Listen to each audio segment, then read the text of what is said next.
Hi అండి అందరికీ welcome to Ammu kitchen world. అందరు ఎలా ఉన్నారండి? నేనైతే చాలా బాగున్నానండి. మీరందరూ కూడా ఆరోగ్యంగా ఆనందంగా ఉండాలని ఆ భగవంతుని నేను మనస్ఫూర్తిగా కోరుకుంటున్నానండి. ఇంట్లో ఈరోజు మనము కొత్తిమీర రైస్ చేద్దామండి. ఇంట్లో కూరగాయలు ఏమీ లేనప్పుడు 10 నిమిషాలలో రెడీ అయ్యే simple and tasty and healthy కొత్తిమీర రైస్ని ఏ విధంగా చేసుకోవాలి, ఇంకా దానికి కావాల్సిన పదార్థాలు ఏంటో చూపిద్దామని చెప్పి ఈ విధంగా మీ ముందుకు వచ్చానండి. మరెందుకండి, మనము కొత్తిమీర రైస్ని ఏ విధంగా చేయాలో ఇంకా దానికి కావాల్సిన పదార్థాలు ఏంటో చూసేద్దాము. వీడియోలోకి వచ్చేసేయండి. ముందుగా కొత్తిమీర రైస్కి కావాల్సిన పదార్థాలు: ఉల్లిపాయ ముక్కలు, పచ్చిమిరపకాయలు, కరివేపాకు, కొత్తిమీర, పుదీనా, టమాటా ముక్కలు, అల్లం వెల్లుల్లి పేస్ట్,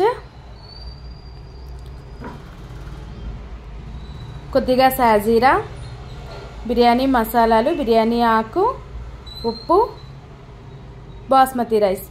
ఇప్పుడు మిక్సీ జార్లోకి కొత్తిమీర, పుదీనా, పచ్చిమిరపకాయలు, కొద్దిగా వాటర్ని యాడ్ చేసుకొని ఇలా ఫైన్గా మిక్సీ చేసి పక్కన పెట్టుకోవాలండి.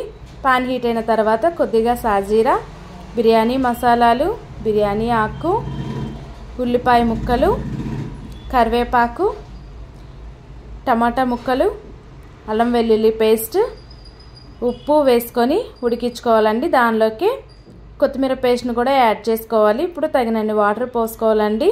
ఈ విధంగా మసిలేటప్పుడు ముందుగానే నానబెట్టుకున్న బాస్మతి రైస్ని కూడా వేసుకోవాలండి. ఈ విధంగా మరుగుతున్నప్పుడు మనము గ్యాస్ని సిమ్లో పెట్టుకోవాలండి. చివరిలో కొత్తిమీర వేసుకోవాలి. అంతేనండి, 10 నిమిషాలలో రెడీ అయ్యే simple and tasty and healthy కొత్తిమీర రైస్ రెడీ అండి. దీన్ని మనము రైతాతో తింటే చాలా బాగుంటుందండి.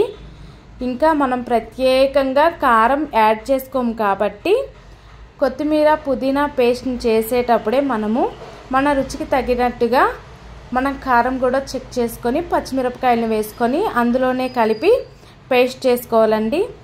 మరెందుకండి ఆలస్యం, వీడియోలో నేను చూపించిన విధంగా 10 నిమిషాలలో రెడీ అయ్యే కొత్తిమీర రైస్ని మీరు కూడా ఒకసారి నాలా ట్రై చేసి ఎలా వచ్చిందో కామెంట్ సెక్షన్లో కామెంట్ చేయండి.